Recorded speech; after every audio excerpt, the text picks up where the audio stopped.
course.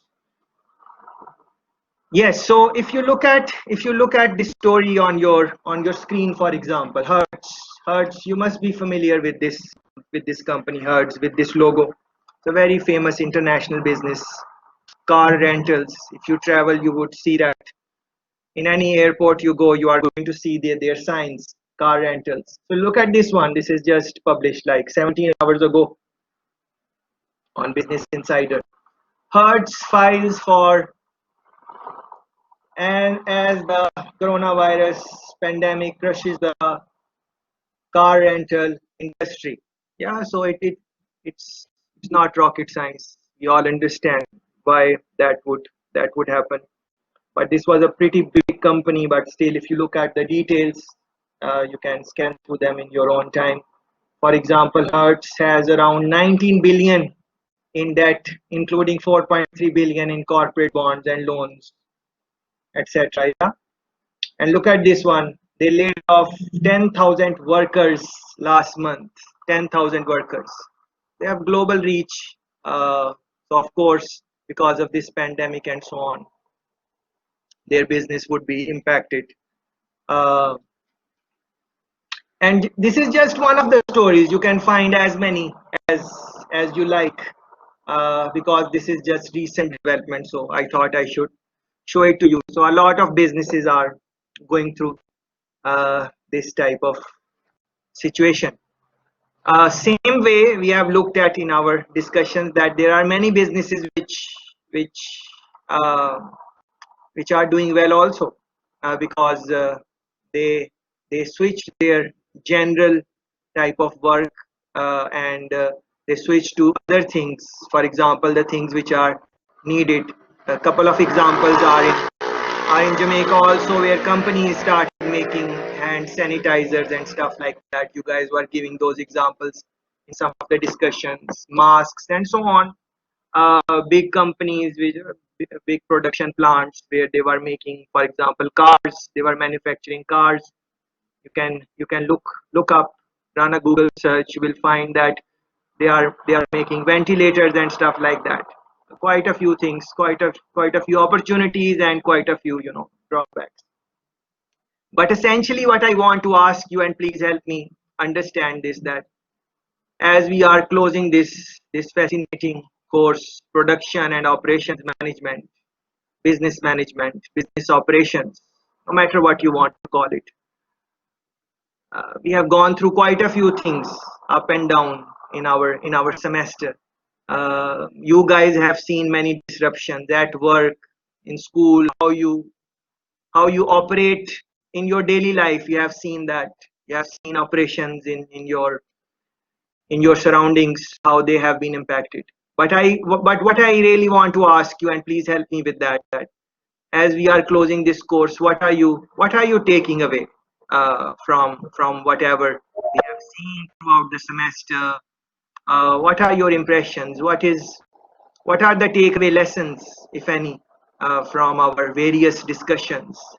If there are three, four things which you think you would want to take away from this course, or you want to learn more going forward. Remember, we were talking about forecasting, design, all those type of things, various types of design, layout design, job design, various things. So as we go forward in the times which will come after coronavirus is over, what are some of the lessons we can take away? So that is the question which I am posing for you to answer, please. So please try to reflect and answer. What are the lessons we can take away in the times after coronavirus? Yes, please go ahead. Of Please go ahead. course. Well, my takeaway from this course is that as a management studies major student, operations management is important because it allows me to better understand how manufacturing companies work and operate, as well as not just the manufacturing companies, but companies on a whole. And I learned that the layout, as it relates to layout and location, it is important when you know exactly where where to locate your business and how to market it as well.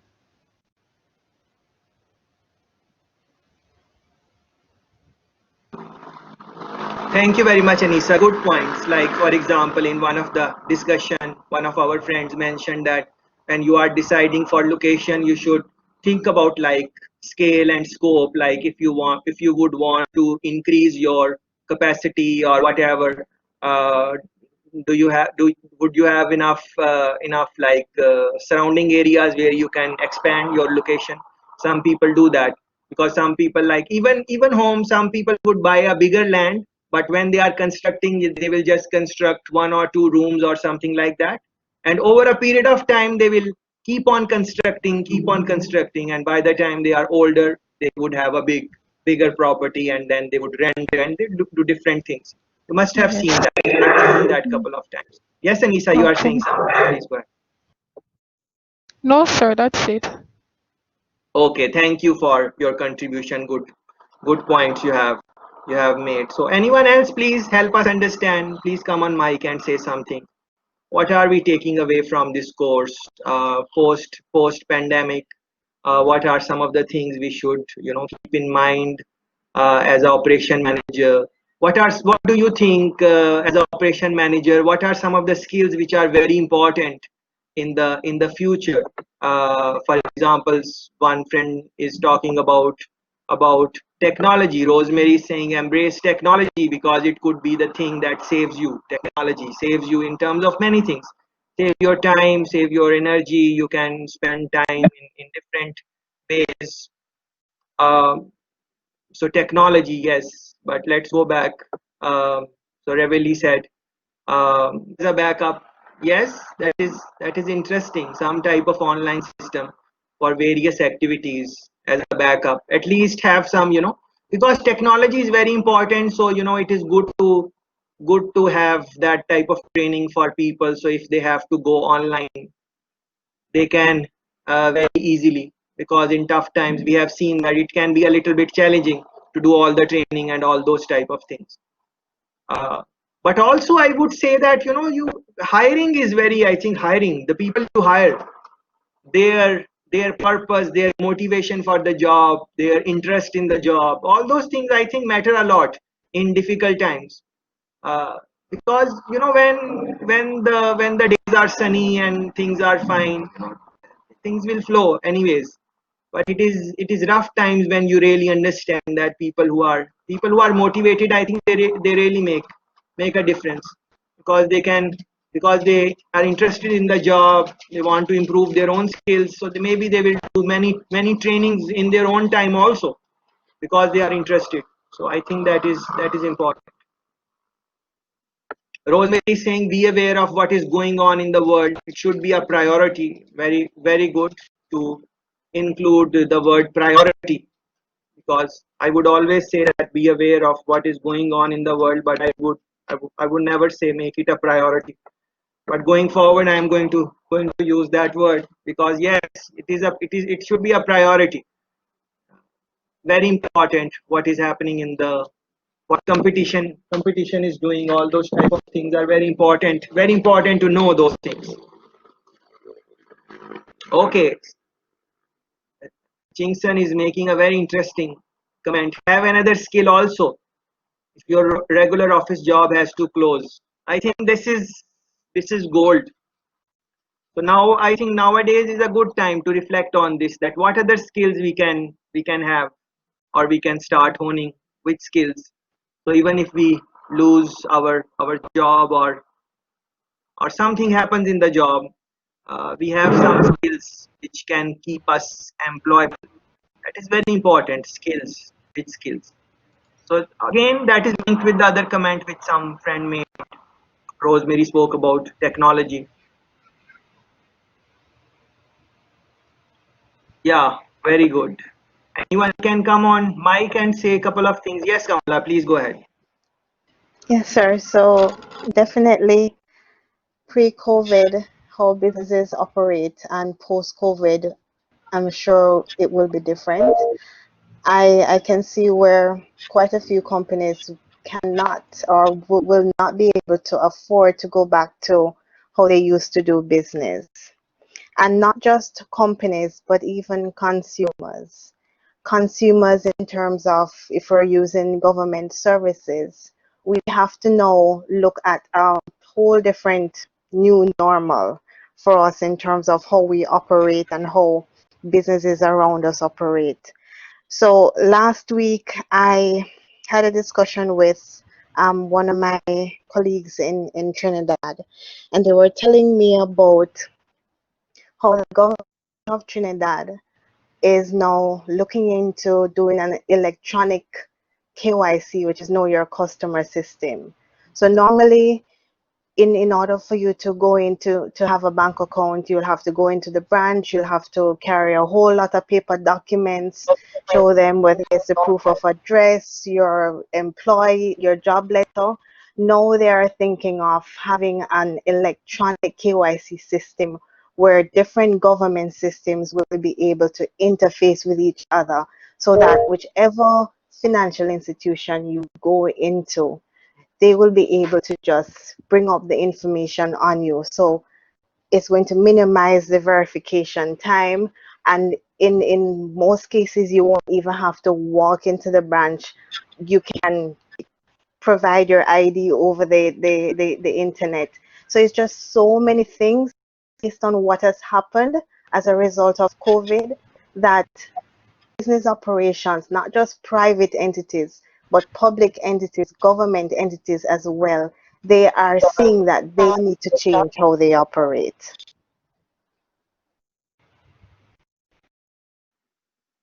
Excellent point, Kamla. Yes. Really, you want to say something? Please go ahead.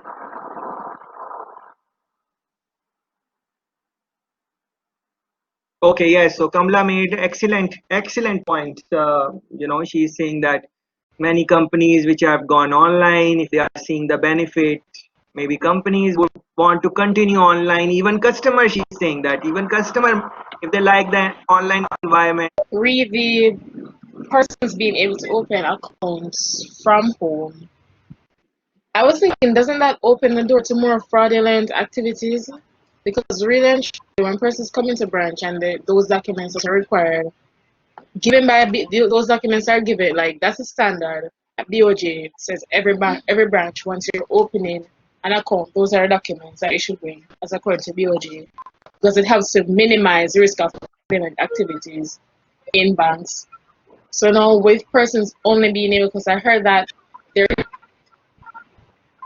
persons can only come in with ID and TRN, and there's a cap on the account, like only 100,000 max you can deposit. Doesn't that open the door for more fraudulent activities? Because we're not able to screen the customers or have enough information on them as we should. Because lots of times when things go down and all of a sudden your branch is being requested to submit documentation to courts, and all you have is an ID and TRN. That's just my concern with this whole new changing thing over. It's gonna cause more fraudulent activities in banks. Okay, thanks for the point, Rev. Yes, of course, those things are there, but the idea is that you look at the concerns, look at the security, and try to improve it.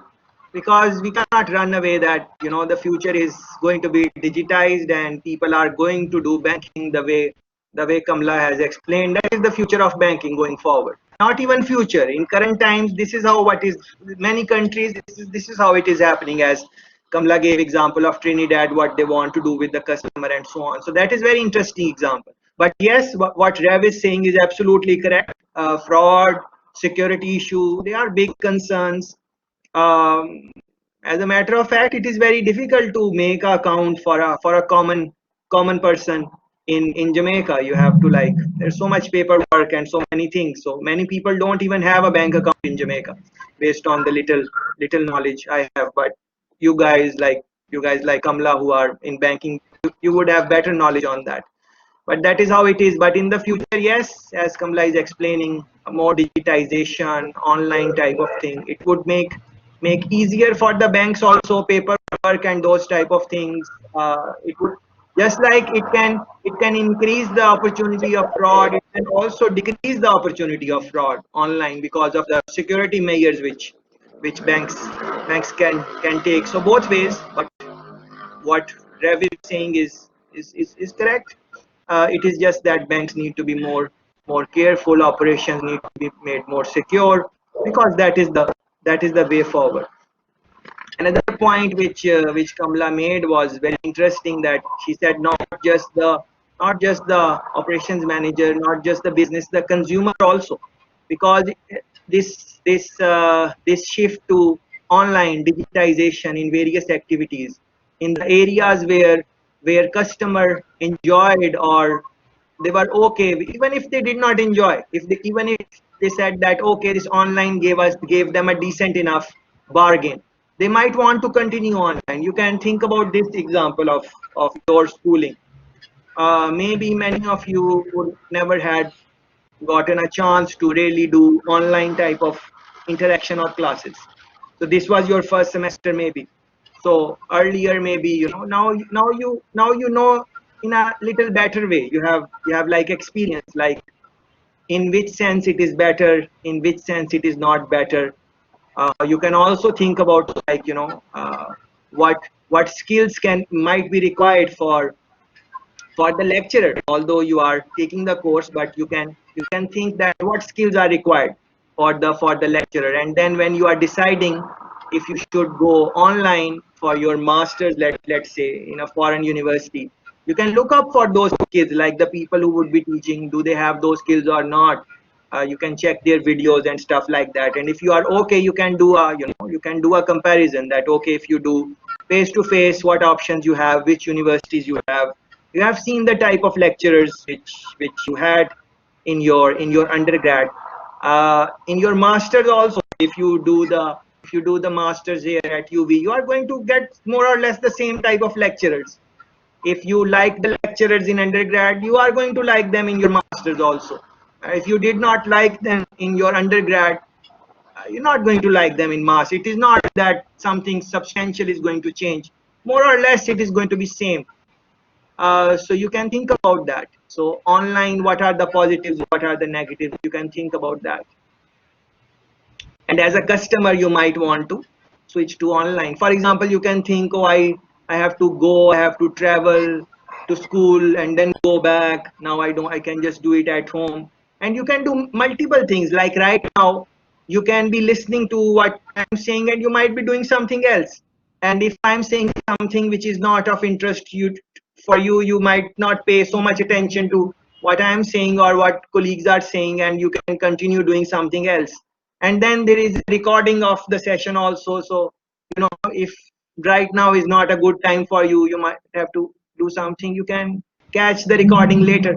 So that is what, so there are benefits, of course, but then face to face you would see the person, you'd see the people in person and so on.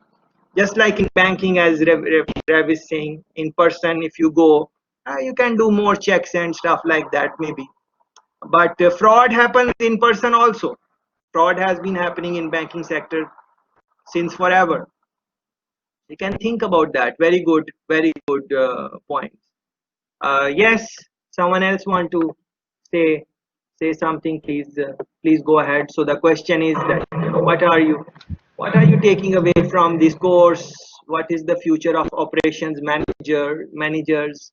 What skills do you think would be most required going forward?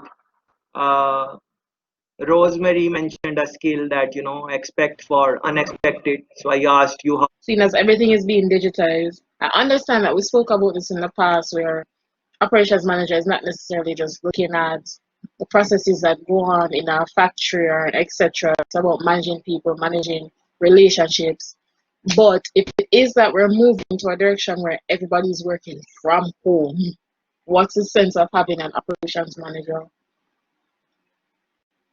You can just have like teams and have team leaders, but what's the sense of having a whole operations manager?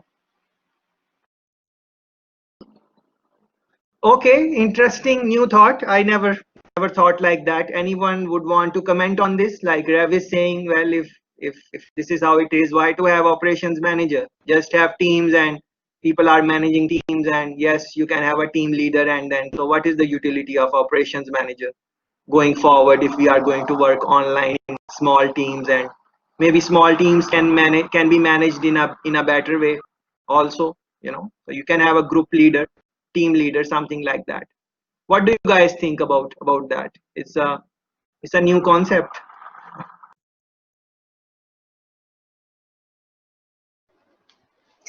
Yeah, Reveille, I understand what you're saying in terms of the digitization, but I don't think that you're going to have 100% of the companies being digitized in all the aspects of the operation.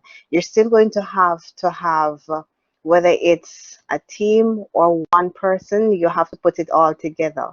So if you have separate work teams, in most cases, probably the technology team won't know what the marketing team is doing. You still need to have that overarching body that looks at the overall operations, the overall productivity, and see if it still ties in with with what it is, the objectives of the company. So it's not that it's no longer important. It's just that how we normally see operations in the past or how we see it now in our current COVID situation, it will change. And I think even more so, it's going to be more important because we've seen what has happened when you have companies that don't do proper forecasting. We see what has happened when you don't have a transparent supply chain. So you really don't know what is happening in your supply chains when they're telling you that they have this amount in stock and they can give you this X amount. We can see now that based on the whole COVID situation, so many things have been unearthed, so many things have just come to the forefront. So I think in my opinion that post COVID, the operations of the company is definitely going to play a much more important part. Mm. All right, that's true. That's true. Thank you, Kamala. Mm. And thanks, Kamla. Very beautifully, you summed up many important things. And thanks, Rev, for agreeing with what Kamla is saying. She made wonderful points. She's trying to connect supply chain, inventory management issues, forecasting issues, and she's linking it with strategy, company strategy. So if the operations manager is not there, who is going to convey the strategy to different teams? It can be very challenging. So what Rev is saying, that have different teams and maybe give them some autonomy and they can do things, give them the power to innovate, power to experiment, stuff like that. Very good, should do that. But then again, you have to have an operation manager, just like Kamla explained us, that the strategy of the overall objective, what is the where the company is trying to go, that is going to come from operations manager. So maybe not very hands on operation manager, but at least to have an overlook on different teams, what is happening, and guiding them and taking reports and ensuring that the teams are on track going forward. At least that can be done. uh, Very good, Kamla. Thanks for linking it with innovation inventory management problems, forecasting problems, and very